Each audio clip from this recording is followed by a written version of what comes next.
ලකුණු 5 දක්වා ඉහළ ගොස් තිබෙනවා. ලැබා පන්දුව ගුවනේ තිබෙනවා බලමු කවුරුක් ඉන්නවද?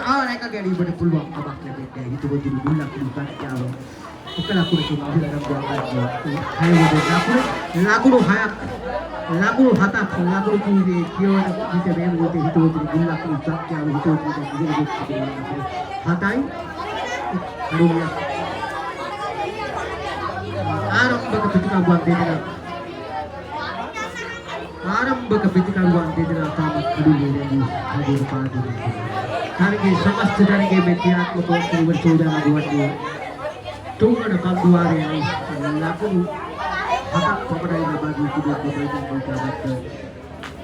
අතුලුගම ක්‍රීඩා සමාජයේ ඉතාමත් මැනවින් නායකයා තම කණ්ඩායම මෙහෙවන ආකාරයක් වෙන්නේ.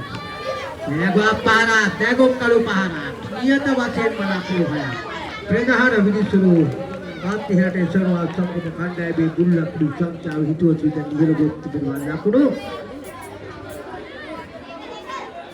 13 දක්වා ඉහළ ගොස් තිබෙනවා. ලකුණු 13 දක්වා ඉහළ ගොස් තිබෙනවා.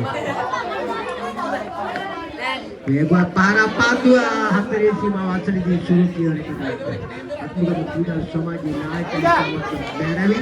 අන්දෝ වචනන්නේ දෙකිනා පිළිස්තරකට මේගොල්ලෝ පාරා දුරවන පන්දුරේ කීමක්